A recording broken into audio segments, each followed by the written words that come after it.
Fala aí, galera, bom dia. Vamos falar hoje sobre o resultado do Itaú. Foi divulgado ontem à noite, né, mais ou menos acho que umas 7 da noite, mais ou menos. E agora às 10 da manhã vamos ter a teleconferência de resultados com a empresa, né? Então essa live aqui é uma preparação para essa teleconferência de resultados. Vamos comentar sobre o resultado do Itaú e vocês vão sair preparados para acompanhar melhor a teleconferência. Vamos aguardar aí o nosso convidado Fernando Gaudi entrar para a gente entrar nos detalhes.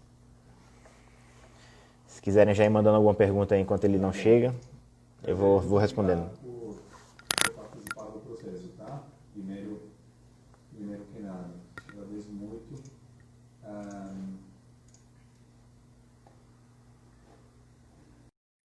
Você sabe o último passo, né, do nosso processo de seleção, né? Tá bom. Me conte um pouco, por gentileza, da sua trajetória e do... Charles Pereira tá pedindo para entrar aqui na live, mas Charles, não vai dar não agora. Deixa o nosso convidado entrar. Ele entrou e saiu aqui.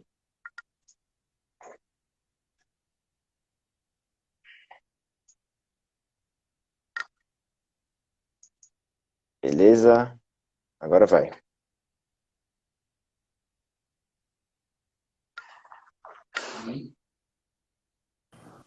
Vamos comentar sobre essa questão de provisão, vamos comentar sobre tudo isso aí. Fala, Fernando, bom dia. Beleza? Fala, Felipe, bom dia, tudo bem? Tudo certo. Deixa eu checar com o pessoal aqui se eles estão conseguindo escutar bem, todo mundo escuta bem e nos vê. Isso. Tudo certo?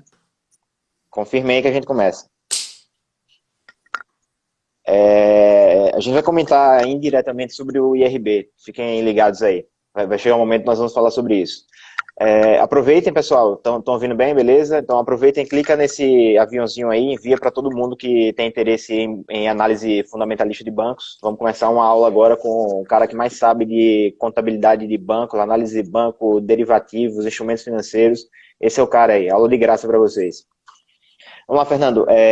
Aproveita, já que tem gente nova aqui que não te conhece, faz uma breve apresentação da tua formação e experiência.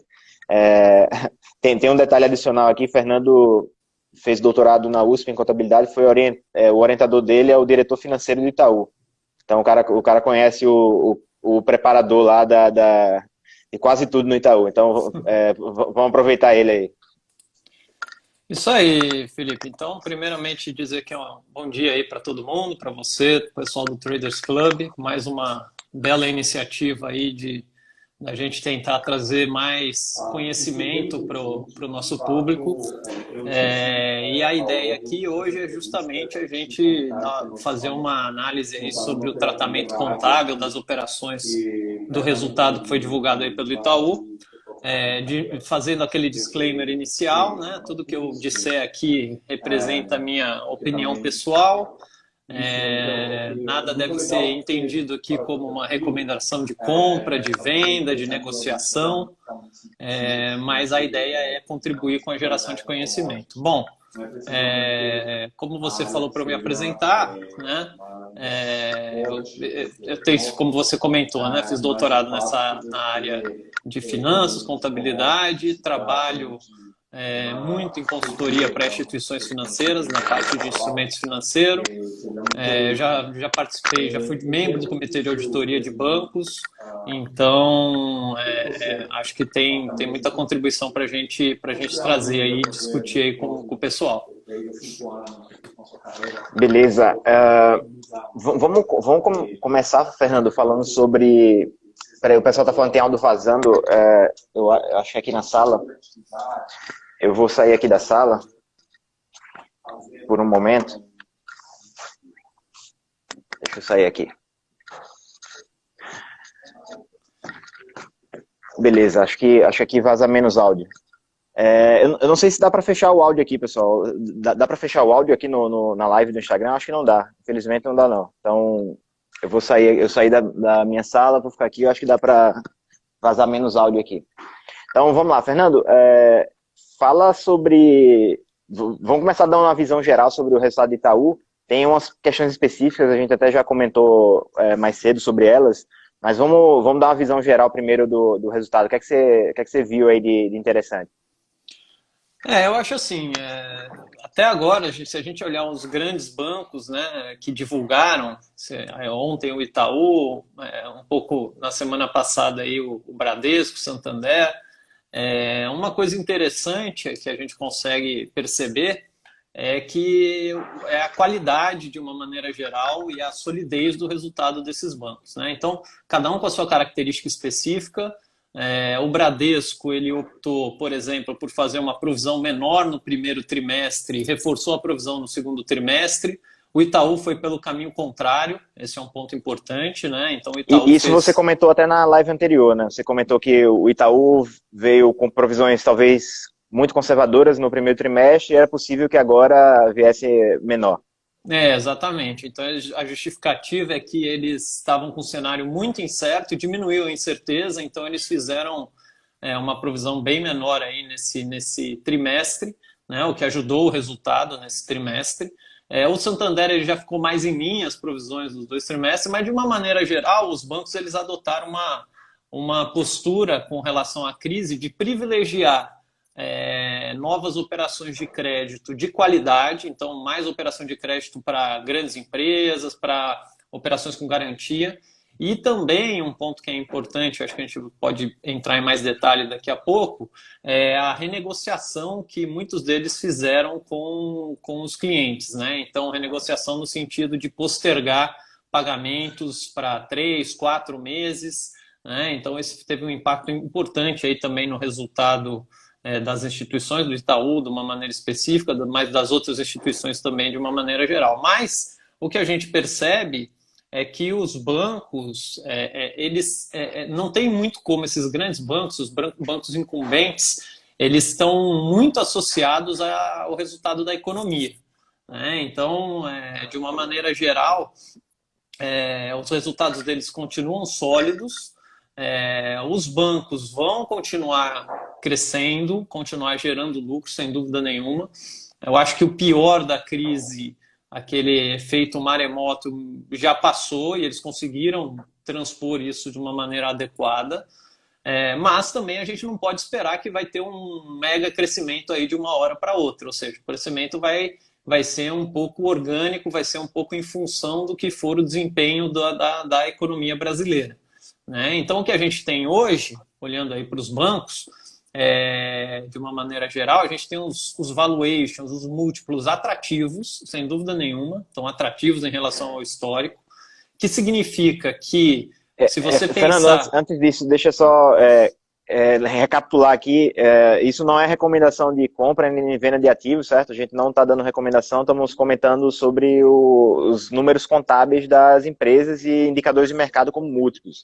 Se você quiser uma recomendação, vai lá no Traders Club que tem uma aba lá de relatórios, você vai ter relatório do BTG, da Eleven, da Genial, BTG, Eleven, Genial, gratuitamente lá para quem é assinante do TC, você vai ver lá qual é o preço-alvo deles. Então não tomem isso que a gente falar aqui como uma recomendação, beleza? O que a gente pode...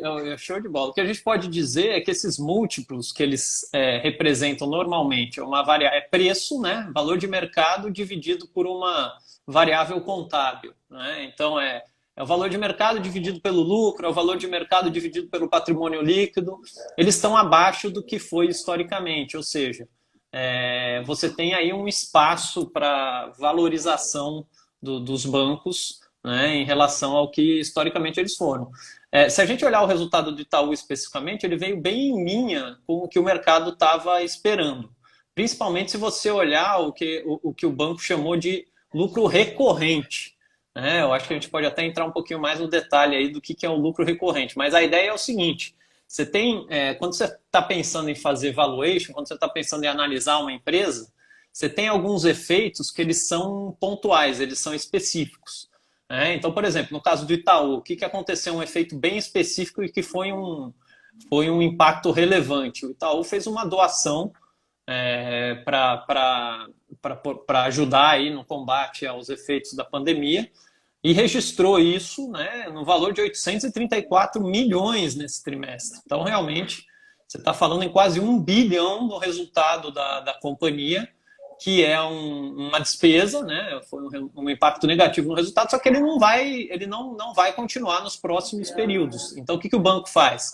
Ele divulga o lucro, considerando todos os impactos, que é o lucro líquido, que foi de 3,4 bilhões, mas ele faz também o que a gente chama de lucro recorrente, que é pensando no resultado que vai ser na perpetuidade, que é o resultado que vai se repetir, o resultado recorrente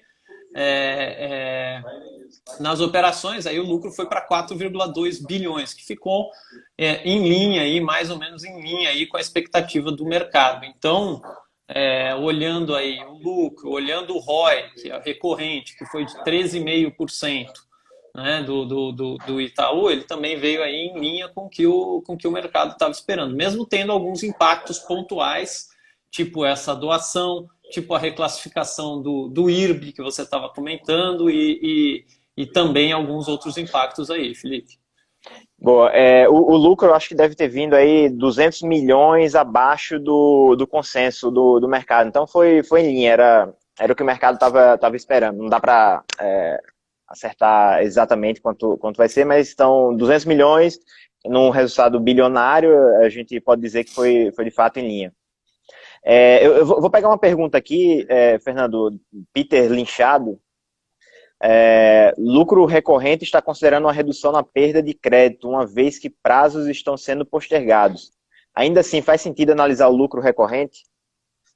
Então, essa questão é uma ótima questão, né? Porque é um pouco daquela flexibilização dos prazos dos contratos de crédito. Eu acho que esse é um ponto, inclusive, para ser mais explorado, por exemplo, na conferência, entender um pouco melhor de quais os impactos que o banco está pensando. Porque, pelo que está descrito no resultado, você teve aí uma flexibilização nos prazos. O que significa isso? O cliente ele vinha fazendo o pagamento do empréstimo dele, e aí o banco falou o seguinte, não só o Itaú, outros bancos fizeram isso, falou o seguinte, você pode ficar agora 4 meses aí sem fazer esse pagamento, é como se eu pausasse o pagamento e lá daqui a 4 meses você volta a pagar. Então isso tem um impacto, porque o banco deixa de receber esse caixa durante 4 meses, né? Vai ter um impacto financeiro e vai ter um impacto contábil. E o valor que foi feita essa flexibilização totalizou aí 52 bilhões de reais na carteira do Itaú, sendo que 38 bi de pessoa física e 15 bi de pessoa jurídica, né?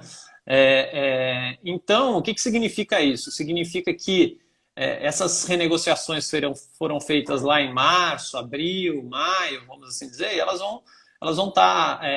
a gente vai saber efetivamente se as pessoas vão conseguir pagar ou não essas renegociações a partir agora de agosto, né? De novo, o banco ele já fez uma provisão muito robusta para eventuais perdas de crédito. A provisão é justamente para cobrir isso. Mas isso pode ter, sim, um efeito nessas operações, a gente não sabe ainda medir, né? Mas pode ter um efeito principalmente nos resultados aí do terceiro e do quarto trimestre. Mas aparentemente, pelo que a gente viu aí das estatísticas de crédito, de inadimplência, do mercado como um todo, elas vieram melhores, né, do que se imaginava. Então, de alguma maneira, a inadimplência não estourou. Isso fez com que a carteira de crédito dos grandes bancos e do Itaú, de uma maneira geral, não sofresse grandes perdas, como a gente podia imaginar lá no começo do ano que ia acontecer, quando estourou a pandemia. Então, esse programa de flexibilização dos prazos, ele foi feito, ele tem sim um impacto na receita e no custo do banco nesses períodos, e isso meio que foi empurrado, né? O efeito real disso foi empurrado lá para o terceiro trimestre, a gente vai ver como é que isso vai ficar, mas exatamente esse impacto de quanto que isso influenciou no resultado desse período e que vai lá na frente ser revertido, essa é uma boa questão que o banco pode explicitar um pouquinho mais. Beleza. Jean tá, antes disso, Oswaldo, vamos falar sobre essa questão de IRB daqui a pouco, beleza? Segura aí. Kellyanne Carlos está dizendo Gaudi é o melhor, deve ser tua aluna aí, Fernando. Quer dizer, o nome eu achava que era uma mulher, mas a foto é de um homem, então não sei, você conhece? Não, ainda não estou conhecendo, não. Na sua opinião, Itaú ou Itaúsa? A Itaúsa é basicamente Itaú, né, hoje, mas Itaúsa está diversificando com outras empresas, né? Lá dentro tem Duratex, tem Alpargatas, tem a NTS de gás, eles estão na competição Itaúsa e Engie aí para ver quem domina esse mercado de gás aqui no Brasil. Eu, particularmente, gosto mais de Itaúsa. Se eu fosse ter uma posição entre uma das duas, eu teria de Itaúsa. O que você tem a dizer sobre isso aí, Fernando, entre as duas? Eu acho que depende do que você quer, né? Se você quer uma carteira mais diversificada, você compra Itaúsa. Se você quer uma carteira mais focada, né, no setor financeiro, aí você compra Itub 4. O interessante do Itaú, né, Itub 4, é que ela é muito, o beta dela é praticamente 1, né? Então ela é muito correlacionada aí com o desempenho do Ibovespa.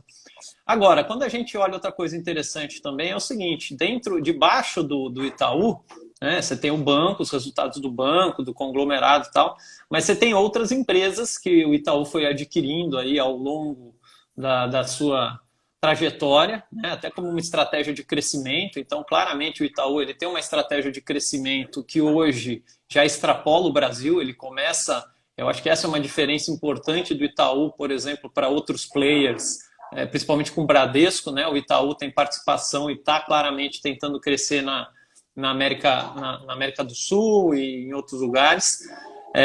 Mas o Itaú ele tem participação no IRB, ele tem participação no Porto Seguro e ele tem a participação relevante na XP. Né? Até estão perguntando sobre isso aí aqui. Exatamente. Então, só para a gente ter uma ideia de tamanho, né? O Itaú ele tem, segundo o que foi divulgado, se pegar o balanço lá em FRS, está esse número, 46,05% hoje de participação na XP. Quando ele começou era 49%, mas aí teve esses aumentos de capital, enfim, vão tendo operações, ele está 46,05%, segundo está dito lá. A XP hoje ela tem um valor de mercado, ontem, né, de 138 bilhões de reais. Ou seja, 46% disso dá 63 bilhões e meio, mais ou menos. Então, se a gente pegar o quanto que a XP vale do Itaú hoje, né, a gente está falando que só se você olhar o valor da XP em relação ao valor de mercado do Itaú, a XP está valendo 54% do valor de mercado do Itaú. Então, a gente tem aí um ativo muito relevante, que é a XP, e obviamente que o Itaú ele ainda é muito maior do que a XP, em tamanho, em tradição, em número de funcionários e tal, mas o mercado ele precifica aí um crescimento muito grande da XP. E tem algumas pessoas que olham para isso e falam, bom, então esse valor todo da XP ainda não está refletido aí no Itaú, né? Então tem um espaço para crescer, porque você tem um ativo muito relevante que quando você olha as cotações, valor de mercado, se fizer, eu fiz uma continha aqui, meio conta de padaria, mas só para a gente ter uma ideia, se você tirar a participação que o Itaú tem na XP, a valor de mercado, a participação que o Itaú tem na Porto Seguro, valor de mercado, a participação que o Itaú tem no IRB, a valor de mercado, né, dos 256 bilhões, que é o valor de mercado do Itaú, sobra 183 bi. Né? Ou seja, se você pegar esses 183 e dividir aí pelo patrimônio do banco, aí a gente chega numa relação muito mais baixa do que o historicamente a gente teria. Então, isso de alguma maneira, algumas pessoas olham para isso e falam, pô, pode ter algum desequilíbrio aqui, você tem um potencial de valorização por conta dessa avaliação das partes, né? Então é um negócio interessante. Boa. Fernando, acho que vale a pena explicar o conceito de provisão. Muita gente pergunta sobre isso, a galera não entende bem a diferença entre provisão, reserva, impairment. Você pode dar uma visão geral aí, principalmente sobre a provisão, para o pessoal entender essa questão aí da perda esperada, perda estimada. Legal. A provisão, a gente simplificando, basicamente é o seguinte: o banco faz lá a operação de crédito, emprestou dinheiro, né? Aliás, é interessante falar o seguinte, Felipe: como é que o banco ganha dinheiro? Se você olhar o resultado do Itaú, como é que o Itaú, né, está gerando aí a maior parte do seu resultado? Basicamente de duas grandes fontes de operação: operação de crédito, né? Ou seja, emprestar dinheiro para as pessoas e receber lá os juros. Mas também tem a operação de tesouraria, ou seja, o dinheiro que tem lá na tesouraria do Itaú, esse dinheiro é investido, né, ou dos bancos de uma maneira geral, esse dinheiro é investido no mercado e gera uma rentabilidade. Inclusive, se a gente olhar aí nesse segundo trimestre, houve um grande ganho com câmbio, né, ou seja, operações de câmbio geraram aí um impacto importante aí no resultado.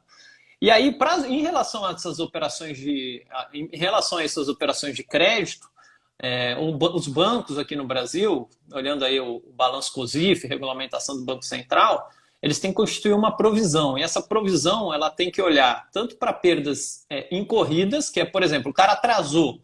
Então, o cara está em atraso em 10 dias, o cara está em atraso em 15 dias, o cara está em atraso. Então, você já tem um evento e você tem que reconhecer uma provisão. Essa provisão ela é exigida lá, tem uma regulamentação do Banco Central por faixa de atraso. Só que tem uma provisão que é em relação à perda esperada. Ou seja, cada banco vai ter um rating de crédito de cada cliente e aí ele vai estabelecer uma provisão. Ele vai falar, bom, um cara já atrasou aqui, mas eu tenho também expectativa de que alguns clientes não me paguem e tal. Então, ele faz essa provisão, né? Então, a provisão, basicamente, ela está colocando na conta tanto o que você tem de expectativa de perda com relação às operações de crédito, quanto a algumas perdas que já estão mais aparentes porque os clientes já atrasaram. Então, só para a gente ter uma ideia do tamanho disso no resultado do Itaú, né, a gente tem, no primeiro trimestre, a despesa para provisão foi de 10,4 bilhões de reais, e agora, no segundo trimestre, ela foi de 7,6 bilhões de reais. Então, por isso que eu falei que deu uma reduzida importante, né? E essa é uma conta que ela é muito importante para os bancos, só que ela também é subjetiva, porque eu estou falando, quanto que eu estimo que eu vou perder? Então, de alguma maneira, isso serve como um colchão que o banco faz para falar o seguinte, eu tenho uma receita aqui de juros, só que tem um pedaço aqui dessas operações de crédito que pode ser que eu não receba. Então, eu vou diminuir isso do meu resultado, eu vou guardar fazer esse colchão de liquidez, vamos assim dizer, para que se realmente essa inadimplência acontecer, o banco esteja protegido. Então, a ideia da provisão é mais ou menos essa, né? Ela tem um papel aí de proteção do resultado da instituição. Beleza. O pessoal que tá mandando pergunta aí, manda na caixinha de pergunta, pessoal, porque vai subindo aqui e a gente perde. Manda na caixinha de pergunta que daqui a pouco eu vou parar para selecionar as perguntas. Aproveitem e mandem aí o aviãozinho para todo mundo que tem interesse em bancos. Uma aula dessa de graça não é todo dia que vocês recebem, então manda para a galera geral aí.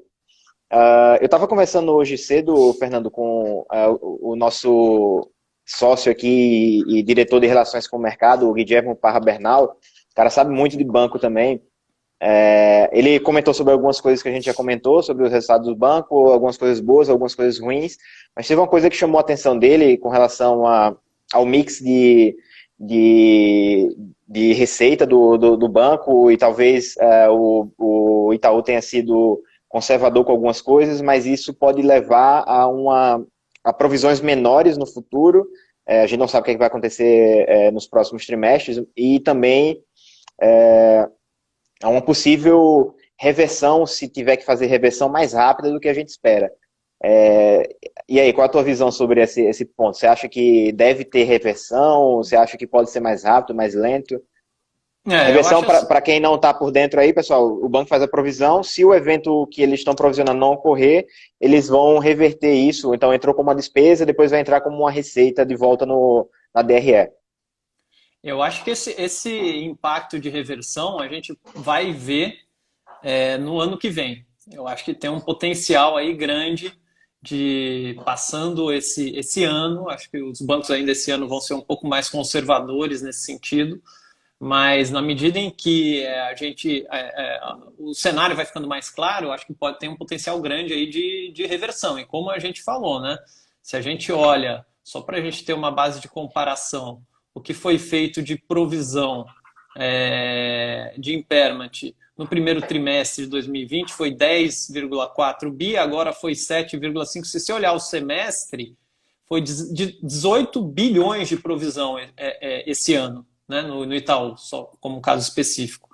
Em relação ao ano passado, foi 8. Então a gente está falando aí de 10 bilhões de provisão a mais esse ano, e que tem um potencial sim de ser revertido lá na frente, principalmente acho que ano que vem. E quando isso for revertido, isso entra direto no resultado, né? Então, de fato, a gente tem essa possibilidade, sim. Quando a gente olha um negócio interessante, eu fiz uma comparação aqui na margem financeira, né? A margem financeira com os clientes é basicamente o spread que o banco está ganhando, né? Então, ele tem o custo de captação, quanto é que ele paga para pegar dinheiro emprestado, que é quando a gente compra um CDB do banco, quando a gente investe na poupança, quando a gente deixa o nosso dinheiro, que é o dinheiro mais barato para o banco, é quando você deixa o dinheiro na conta corrente, né? Você está financiando o banco ali sem ganhar nada com aquilo. Aí o banco vai pegar esse dinheiro e o banco basicamente vai ter duas opções. Ou ele vai emprestar para uma empresa ou para uma pessoa física, ou ele vai investir no mercado. Quando as taxas de juros caem muito, que é o que está acontecendo agora, né? Esses investimentos em títulos do governo, eles ficam menos atrativos. Aí o que gera mais resultado para os bancos são as operações de crédito. Os bancos estavam muito nesse movimento, aí veio a pandemia, as operações de crédito ficaram mais arriscadas também. Ficaram mais arriscadas porque o cenário econômico deteriorou. Então, a gente olha no resultado do Itaú, o que a gente percebe? Que ele privilegiou operações de crédito que tenham qualidade, ou seja, emprestou, diminuiu a representatividade, por exemplo, de pessoas físicas na carteira de crédito e começou a emprestar mais para grandes empresas. E aí isso faz com que a margem, o spread do banco diminua.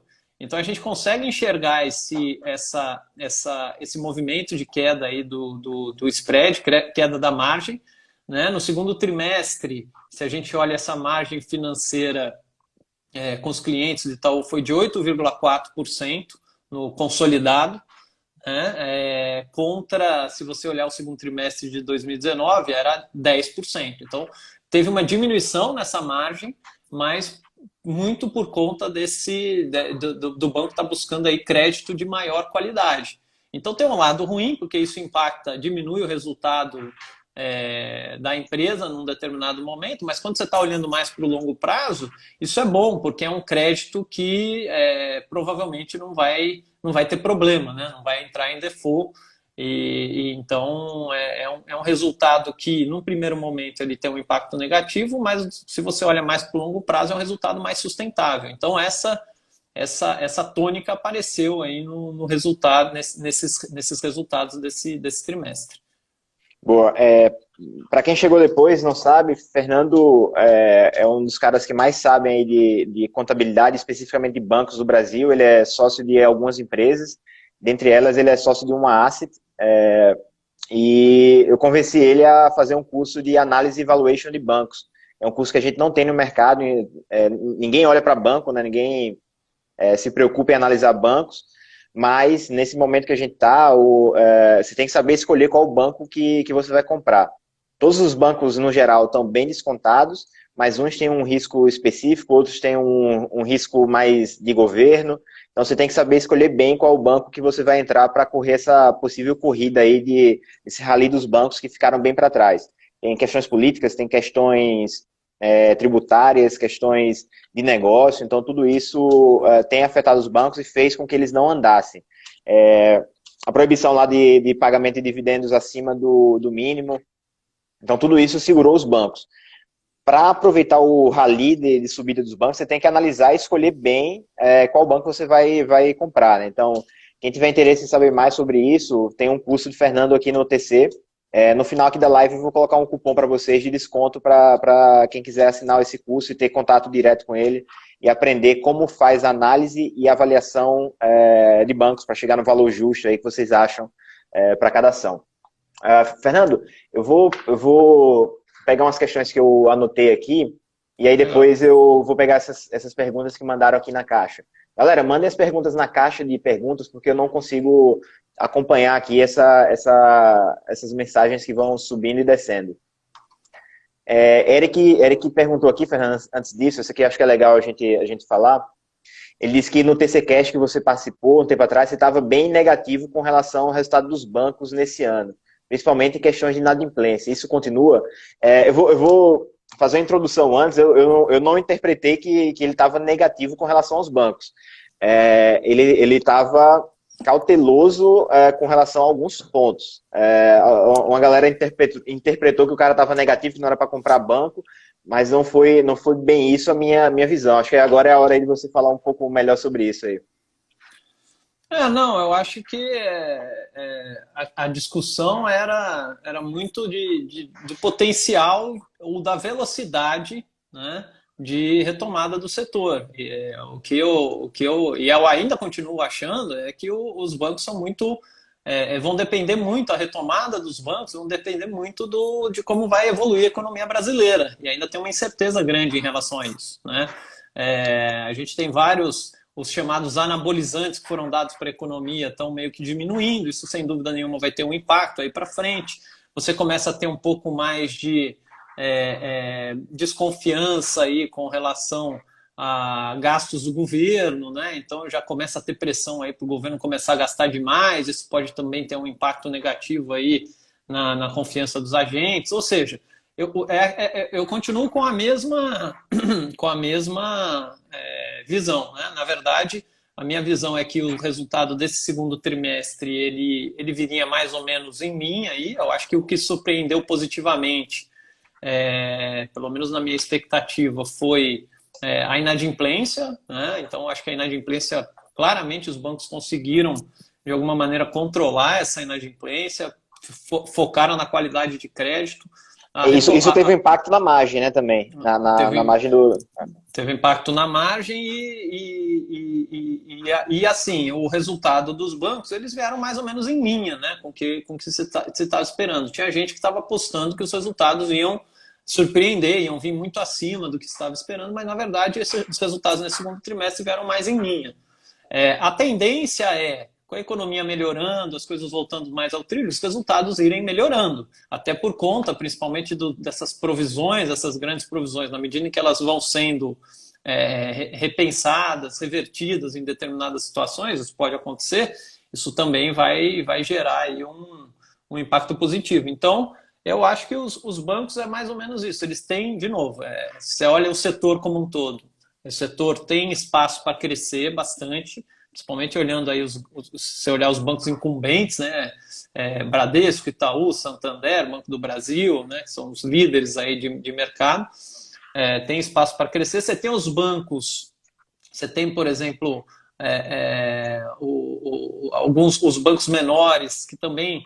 Tem alguns que estão tendo um bom desempenho. Você tem o BTG aí, que é um bicho um pouco diferente, que ele acaba tendo ele é mais um banco de investimento, não opera tanto em operação de crédito, o forte dele não é tanto operação de crédito, então cada um tem a sua característica, mas esses incumbentes, eu acho que ao longo do ano eles vão se recuperando e provavelmente o ano que vem, de fato, eles devem ter um desempenho bom, né? Um desempenho bom.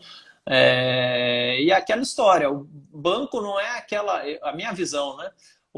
Você investir hoje, ou você olhar para os papéis das ações de bancos hoje, eu vejo um potencial pequeno de deterioração de valor, de queda de preço, e um bom potencial de valorização. Mas esse potencial de valorização que eu enxergo não é muito no curto prazo, seria mais no médio e no longo prazo, pensando mais aí nessa recuperação da economia. Então, acho que a mensagem é mais ou menos essa, né? E quando a gente vê os números que estão sendo divulgados, a qualidade dos números, a qualidade da carteira de crédito, eu acho que está apontando para isso.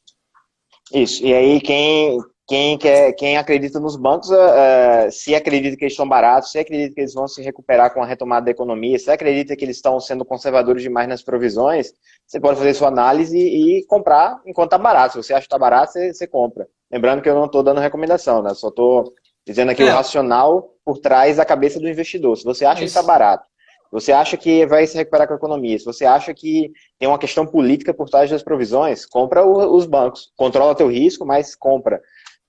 Isso é o que o investidor tem que pensar.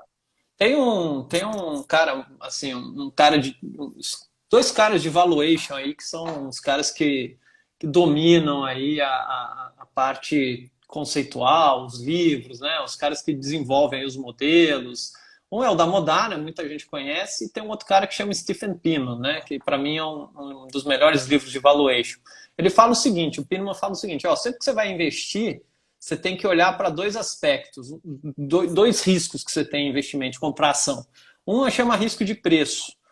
O que é risco de preço? É você pagar muito caro por um papel.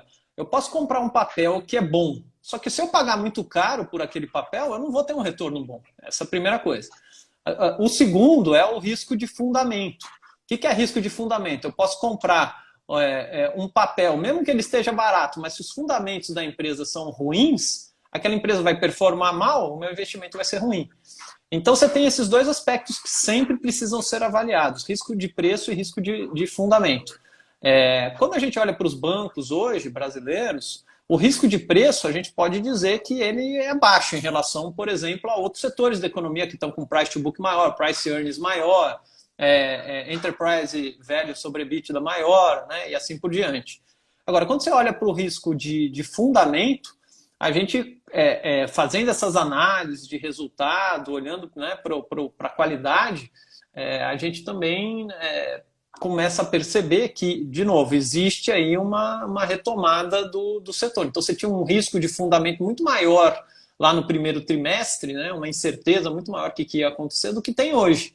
Então, são sempre essas duas vertentes que você tem que analisar. Obviamente, eu vou falar aqui meio que o nulante, né? Mas qual que é o segredo? Qual que é o segredo para você ganhar dinheiro investindo em ações? É você comprar uma ação boa que esteja barata.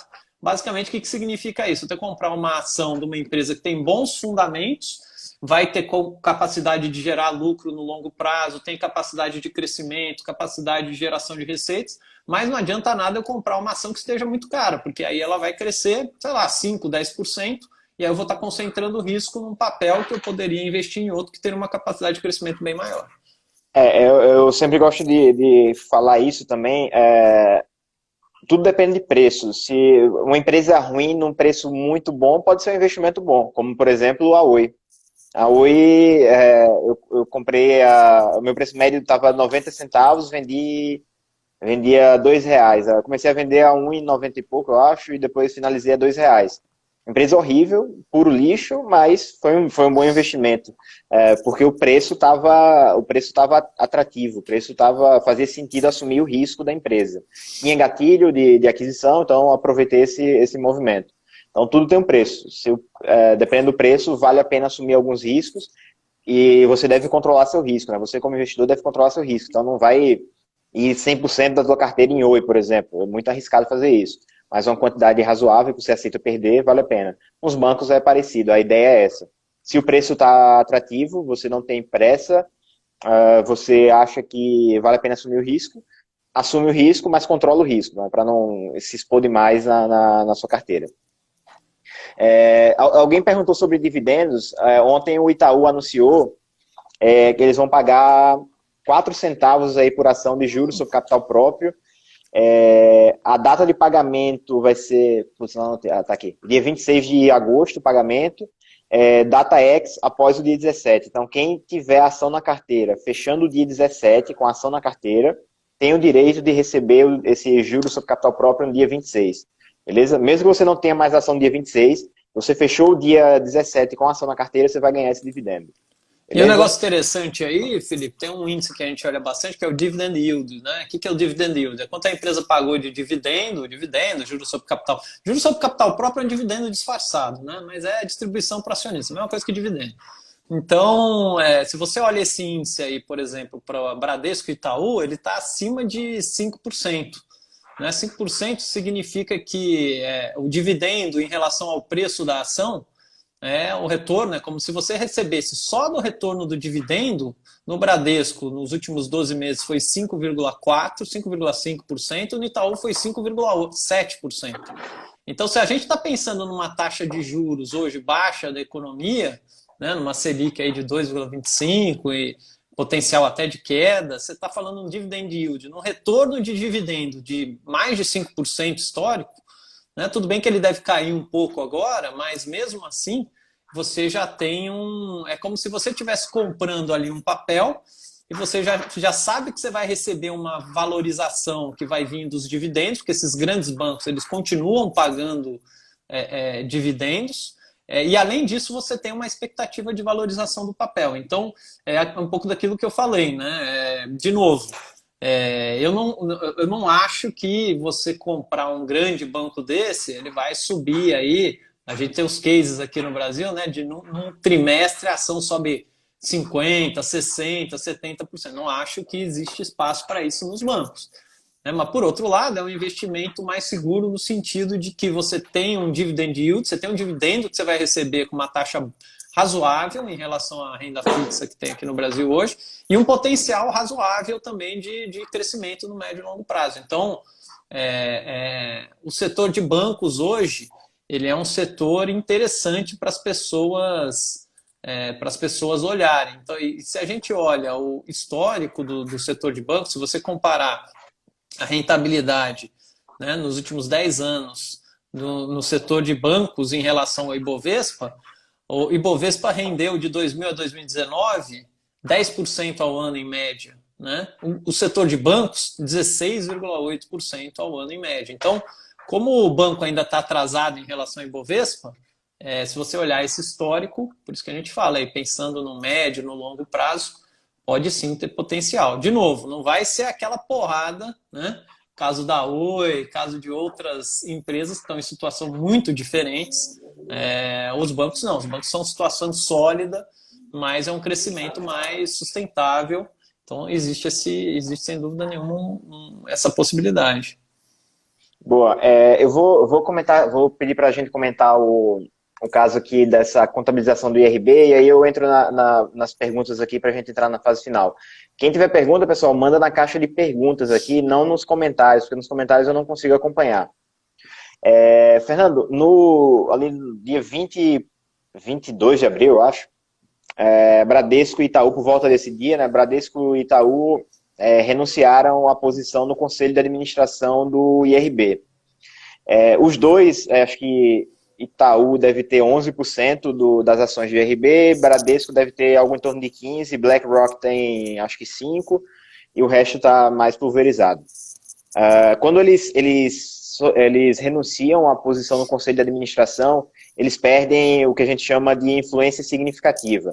Então, a contabilização do IRB nessas empresas, né, como investida, ela deixa de ser uma empresa coligada e passa a ser um investimento como outro qualquer que eles tenham lá. Explica um pouco essa questão da contabilização, o que era antes, quando coligado, e agora como um ativo financeiro mais generalista. E aí explica também essa questão do não recorrente, aproveita e faz o gancho com o não recorrente deles aí de quase 400 milhões de reais com essa modificação na contabilidade. Bacana, isso é interessante, porque é o seguinte, como você colocou bem, sempre que você tem uma participação societária, uma empresa tem uma participação societária em outra empresa, o que é isso? Ela tem ações ou cotas de uma outra empresa. Basicamente tem 3 possibilidades de tratamento, né, nas demonstrações financeiras. Primeiro é ser uma controlada, quando a empresa tem o controle de outra empresa, né? E aí ela vai consolidar os resultados. Segundo é quando é uma coligada, que era o caso do IRB em relação ao Itaú. O que é a coligada? Quando a empresa tem uma participação societária que gera influência significativa. O que é influência significativa? É quando você tem, por exemplo, no caso do Itaú, ele indicava pessoas para participarem do conselho de administração do IRB, e de alguma maneira as decisões que eram tomadas no IRB sofriam influência ali do Itaú, né? Ele considerava isso. Quando você tem um investimento que é uma coligada, o tratamento disso na contabilidade é o que a gente chama de equivalência patrimonial, ou seja, o Itaú vai reconhecer o valor que ele investiu no IRB e na medida em que o IRB vai gerando lucro contábil ou prejuízo contábil, isso vai sendo reconhecido lá no Itaú. A partir do momento, que é o que aconteceu agora, que o Itaú reconheceu que ele não tem mais influência significativa, porque não está indicando mais os conselheiros, deixou de ter essa participação na gestão da empresa investida, ele passa a reconhecer aquele investimento como um ativo financeiro. O que é um ativo financeiro? É basicamente uma ação que ele tem como objetivo ganhar dinheiro com valorização, com recebimento de dividendos e assim por diante. Então, contabilmente, o IRB ele deixou de ser reconhecido pelo valor contábil, ajustado pelo lucro, e ele passou a ser reconhecido pelo valor de mercado, pelo valor justo, né? Por quanto efetivamente, como é um papel que é negociado em bolsa, é tão simples quanto você pegar qual a participação do Itaú, quantas ações o Itaú tem, e multiplicar pelo preço da ação do IRB, né? Então, essa reclassificação gerou um impacto aí não recorrente, o próprio Itaú reconheceu isso como resultado não recorrente, positivo de 379 milhões de reais, né, já líquido de efeito fiscal aí no segundo trimestre. Então é como se falasse o seguinte, olha, se o Itaú não tivesse feito essa reclassificação, o lucro líquido dele seria 379 milhões de reais menor. Como ele fez essa reclassificação, provavelmente quando o Itaú investiu no IRB lá atrás, ele investiu por um valor muito menor do que a cotação hoje em bolsa. Então, mesmo após toda essa queda que o IRB teve, o IRB está apanhando bastante na bolsa ultimamente, né? Mas mesmo assim, quando ele tira isso de investimento e joga isso para ativo financeiro, ele reconhece aí uma variação positiva e nesse caso foi 379 milhões. Mas o importante é entender o seguinte... Seria pior, Fernando, porque eles não tiveram a equivalência patrimonial também, né, no trimestre todo. Então, e a partir de... Interessante é entender o seguinte, isso é uma valorização, é tipo você comprou uma ação, comprei por 10, hoje ela vale 15. Pô, você ganhou? Você está mais rico? Tá, você ganhou 5. Só que você não realizou isso, você não colocou esse dinheiro no bolso. É a mesma coisa no caso das empresas. Então a empresa, quando ela passa a reconhecer um ativo financeiro nessa categoria de valor justo, ela reconhece essas variações do valor de mercado, só que ela não colocou esse dinheiro no bolso ainda. Então, isso é um ajuste contábil, vamos assim dizer, para refletir o valor de fato da empresa, mas isso não está gerando caixa, né, nesse montante, né? Então, é um negócio interessante. Daqui para frente, essa participação ela vai ficar flutuando em relação ao que flutuar o preço, a cotação do IRB no mercado. O que o Itaú vai fazer com isso? Não sei, ele pode vender, ele pode ficar com essa participação só para receber dividendos. Aí é uma estratégia do banco, mas o que fica claro é que ele parou de enxergar aquele investimento como uma coligada, ele passou a enxergar aquilo como um investimento mais financeiro. Agora é uma opinião pessoal minha, Fernando, não tem nada a ver com isso, certo? Eu acho que foi um timing muito bom para eles renunciarem posição no conselho, perder influência significativa porque eles quiseram, porque eles que renunciaram, Bradesco e Itaú, os dois, perderam influência significativa, vão deixar de contabilizar o efeito contábil no balanço deles, do IRB, que está vindo ruim. Por outro lado, eles ancoraram, inclusive ontem saiu a notícia aí que eles vão entrar com 600 milhões, né, que isso dá mais ou menos 5% do valor de mercado do IRB hoje, de ontem, né? Então, e eles fizeram esse aporte, eles subscreveram ações, estão ancorando aí esse follow-on, e uma possível valorização das ações deve vir sempre assim, né? A bolsa ela valoriza antes de vir os resultados e desvaloriza antes também de vir o negócio ruim, né? As pessoas antecipam as expectativas. Então, se a ação de fato valorizar, se eles acreditarem de fato que é uma empresa boa, a ação vai valorizar antes de entregar resultados contábeis melhores. Então, eles vão ver um efeito melhor no resultado deles antes de ter um efeito contábil. Com esse follow-on, eles vão aumentar a participação deles. É possível que talvez até aumentem mais depois, não sei o que é que eles pensam disso, e voltem a, inclusive, a posição no conselho e tenham influência significativa de novo. Então, não sei o que é que eles têm na cabeça, estou especulando. Acho que eles ganham no curto prazo com o efeito dessa reclassificação na contabilidade. Tem um detalhe interessante lá no ITR do Itaú, eu vou ler exatamente o que é que eles colocaram.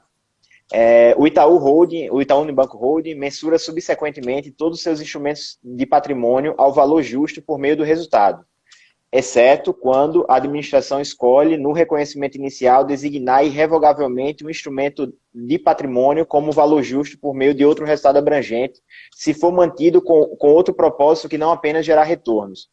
Então, eles sinalizam que não querem, não têm intenção de vender, não é só ter retorno, mas também saíram do conselho para fazer isso, então tá meio confuso. Eles não vão responder, provavelmente, só pegam, essas empresas grandes, infelizmente, só pegam pergunta de bancão, Credit Suisse, BTG, etc., não pegam pergunta dos pequenos, né? Mas eu vou lá. Tá mudando isso aí, hein, Felipe? Vocês estão trazendo. Espero que sim. Uma vez eles responderam a minha pergunta. Não, tem que mudar isso aí. Uma vez o Itaú respondeu a minha pergunta, mas foi só uma vez mesmo. Eu vou tentar entrar de novo no call hoje para tentar captar mais alguma coisa disso aí. Então vamos ver o que é que eles dizem em questão mais estratégica com relação a esse movimento. Então, é possível que eles achem que o IRB vai valorizar mais no curto prazo o valor de mercado do que trazer efeito de equivalência patrimonial, pode ser uma questão estratégica nesse sentido. Para mim, não faz sentido eles dizerem que vão sair por questão de compliance e governança. Não faz o menor sentido, porque eles estavam no conselho, eles podiam ter pego isso lá. Para mim, isso desculpa, não faz o menor sentido isso. Se eles querem tirar o problema das costas deles, eles tinham que continuar no conselho e continuar resolvendo os problemas lá, não tinha que sair. Esse é o meu ponto de vista. Recapitulando, enfatizando, não tem nada a ver com a opinião do Fernando sobre isso, é opinião pessoal minha. O conference call vai ser agora 10 horas, já que é 8 minutos. Vocês podem, bota no Google Itaú RI, vocês vão achar o site de RI do Itaú, e aí vocês vão ter lá um botãozinho para entrar no conference call. Você pode ligar ou você pode assistir pela internet, certo? Dá para fazer das duas formas. Fernando, vou pegar umas perguntas aqui rapidinho, que nosso tempo está acabando. Vamos lá. Tem muita pergunta. Deixa eu escolher algumas. Algumas nós acabamos já respondendo. Eu vi que teve um pessoal aí... Fala, Fernando, pode falar. Pode falar. Não, que eu vi um pessoal falando dos bancos menores, né? Tipo Banco Isso. Pine, Indusval, né? Tem outros bancos aí.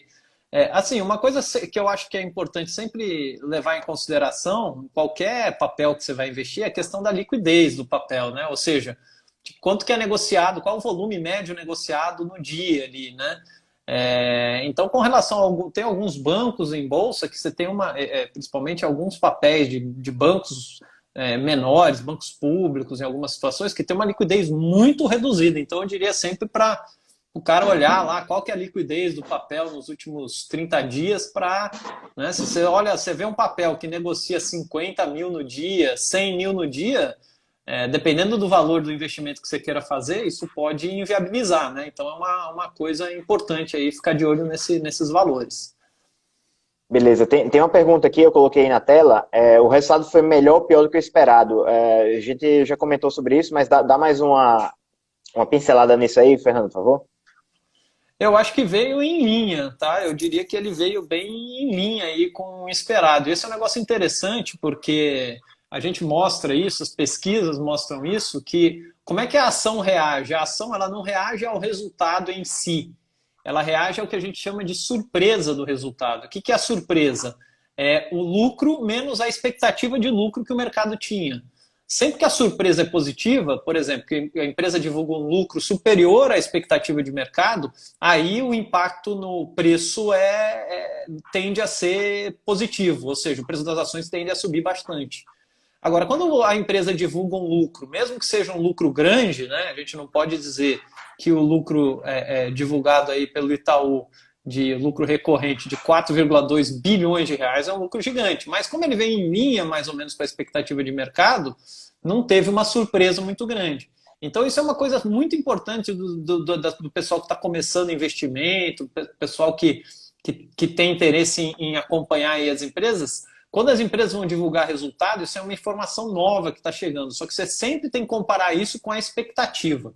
A expectativa é qual é o consenso dos analistas, qual é o consenso de mercado com relação à receita, com relação ao lucro. Se o resultado vem melhor que a expectativa, a tendência é a ação subir. Se o resultado vem pior que a expectativa, a tendência é o preço da ação cair. Boa. Tem uma pergunta aqui, a gente acabou de falar sobre isso, mas só para enfatizar, na minha opinião, sinaliza, a pergunta está aparecendo para vocês, né, sinaliza que os bancos estão preocupados com o resultado de curto prazo do IRB, mas podem se beneficiar com a valorização da ação. Essa é a minha visão sobre esse ponto aí. Deixa eu ver aqui outra. Vou pegar mais uma. O que está segurando o preço, não vai ser essa última não, mas enquanto eu estou selecionando aqui, Fernando, você pode dar uma visão sobre essa que está aparecendo aí na tela? Eu vou selecionar uma outra. O que está segurando o preço dos bancos? Então, eu acho que o mercado, ele está olhando e falando o seguinte, bom, os bancos, eles estão muito ligados, os bancões, né, os bancos incumbentes, eles estão muito ligados à economia brasileira de uma maneira geral. Como a economia brasileira, de uma maneira geral, ainda está patinando, o resultado desses bancos, né, a expectativa que o mercado tem é que o resultado desses bancos vai ficar andando um pouco de lado com a economia. Outra coisa importante é o seguinte, você tem, no Brasil, você tem alguns riscos, e agora a gente está passando por isso, que eu acho que entra também na conta, que é a questão tributária. Então, se você pega os bancos hoje, são as empresas que mais pagam impostos aqui no Brasil. Só para vocês terem uma ideia, se você olhar imposto de renda e contribuição social dos bancos, isso é 45%. Quando você compara com as empresas não financeiras, é 34%. Então, você está falando que do lucro do banco, 45% vai para imposto de renda. Só que além de imposto de renda, você tem ISS, você tem PIS, você tem COFINS. E aí veio agora essa discussão da reforma tributária, e do jeito que foi colocado alguns pontos na proposta do governo, por exemplo, isso faria com que a alíquota de PIS e COFINS sobre receitas financeiras passasse, por exemplo, de 0% para 12% em determinadas situações, em operações de hedging. Então, você tem uma expectativa aí um pouco negativa, um pouco um pé atrás aí do pessoal do mercado com relação à questão tributária. Pode ter um impacto também nisso. Boa.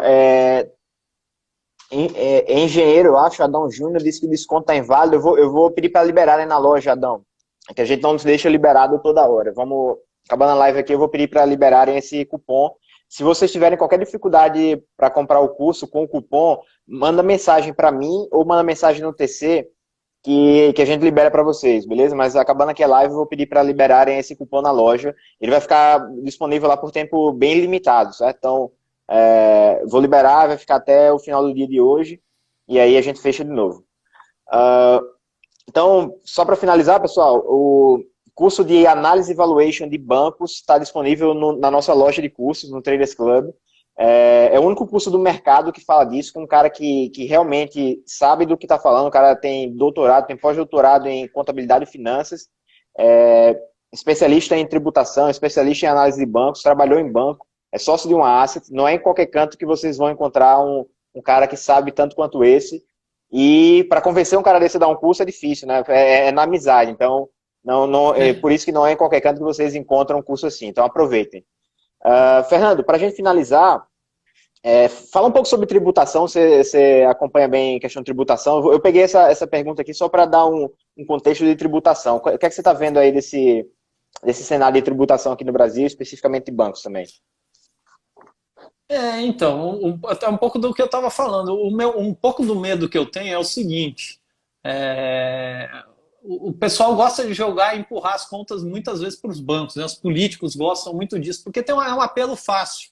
Você está precisando de mais arrecadação, de quem você vai cobrar? Dos bancos, ninguém acha ruim, né? Mas no final do dia, qual que é o problema disso? Que isso acaba revertendo para todos nós, né? Se aumenta o imposto para o banco, o crédito vai ficar mais caro, o banco vai repassar isso. Então, eu acho que tem um risco nessa reforma tributária de você ter algum impacto e ter uma elevação de tributação permanente para o setor financeiro de uma maneira geral. Acho que existe sim esse risco. E acho que não deveria acontecer, porque, como eu já falei, os bancos hoje são as